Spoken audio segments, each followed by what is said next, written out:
Hello दोस्तों, आप सब कैसे हो। आज हम आपको खाटू श्याम बाबा की कहानी सुनाएंगे, जो राजस्थान के सीकर जिले में श्री खाटू श्याम जी का सुप्रसिद्ध मंदिर है। खाटू श्याम जी का असली नाम बर्बरीक है। महाभारत की एक कहानी के अनुसार बर्बरीक का सिर राजस्थान प्रदेश के खाटू नगर में दफना दिया था, इसलिए बर्बरीक जी का नाम खाटू श्याम बाबा के नाम से प्रसिद्ध हुआ। वर्तमान में खाटू नगर सीकर जिले के नाम से जाना जाता है। खाटू श्याम बाबा जी कलयुग में श्री कृष्ण भगवान के अवतार के रूप में माने जाते हैं। श्याम बाबा घटोत्कच और नाग कन्या मोरवी के पुत्र है। पांचों पांडवों में सर्वाधिक बलशाली भीम और उनकी पत्नी हिडिंबा बर्बरीक के दादा दादी थे। कहा जाता है कि जन्म के समय बर्बरीक के बाल बब्बर शेर के समान थे, अतः उनका नाम बर्बरीक रखा गया। बर्बरीक का नाम श्याम बाबा कैसे पड़ा, आइए इसकी कहानी जानते हैं। बर्बरीक बचपन में एक वीर और तेजस्वी बालक थे। बर्बरीक ने भगवान श्री कृष्ण और अपनी माँ मोरवी से युद्ध कला और कौशल सीखकर निपुणता प्राप्त कर ली थी। बर्बरीक ने भगवान शिव की घोर तपस्या की थी, जिसके आशीर्वाद स्वरूप भगवान शिव ने बर्बरीक को 3 चमत्कारी बाण प्रदान किए। इसी कारणवश बर्बरीक का नाम 3 बाणधारी के रूप में भी प्रसिद्ध है। भगवान अग्निदेव ने बर्बरीक को एक दिव्य धनुष दिया था, जिससे वो तीनों लोकों पर विजय प्राप्त करने में समर्थ थे। जब कौरवों पांडवों का युद्ध होने का सूचना बर्बरीक को मिली, तो उन्होंने भी युद्ध में भाग लेने का निर्णय लिया। बर्बरीक अपनी मां का आशीर्वाद लिए और उन्हें हारे हुए पक्ष का साथ देने का वचन देकर निकल पड़े।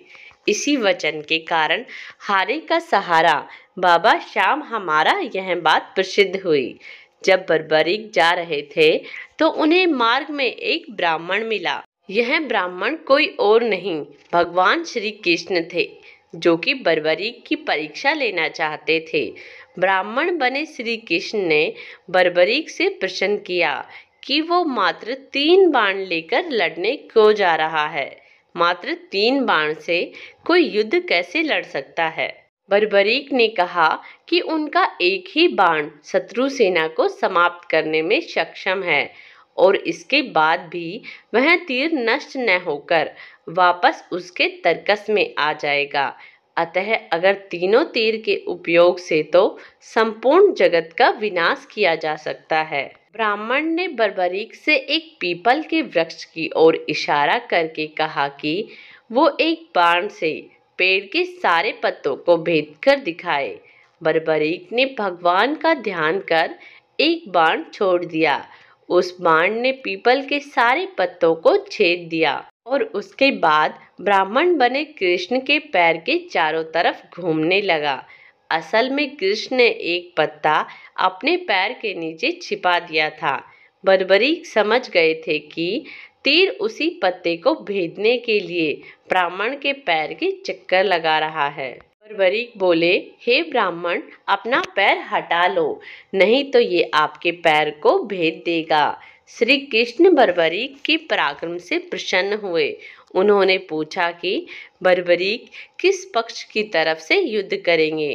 बर्बरीक बोले कि उन्होंने लड़ने के लिए कोई पक्ष निर्धारित नहीं किया है, वो तो बस अपने वचन अनुसार हारे हुए पक्ष की ओर से लड़ेंगे। श्री कृष्ण ये सुनकर विचारमग्न हो गए, क्योंकि बर्बरीक के इस वचन के बारे में कौरव जानते थे।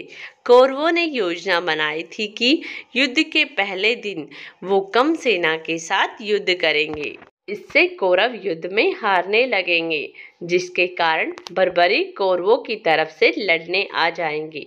अगर बर्बरीक कौरवों की तरफ से लड़ेंगे तो उनके चमत्कारी बाण पांडवों का नाश कर देंगे। कौरवों की योजना विफल करने के लिए ब्राह्मण बने कृष्ण ने बर्बरीक से एक दान देने का वचन मांगा। बर्बरीक ने दान देने का वचन दे दिया। अब ब्राह्मण ने बर्बरीक को कहा कि उसे दान में बर्बरीक का सिर चाहिए। इस अनोखे दान की मांग सुनकर बर्बरीक आश्चर्यचकित हुए और समझ गए कि यह ब्राह्मण कोई सामान्य व्यक्ति नहीं। बर्बरीक ने प्रार्थना की वो दिए गए वचन अनुसार अपने शीश का दान अवश्य करेंगे, लेकिन पहले ब्राह्मण देव अपने वास्तविक रूप में प्रकट हो। भगवान कृष्ण अपने असली रूप में प्रकट हुए।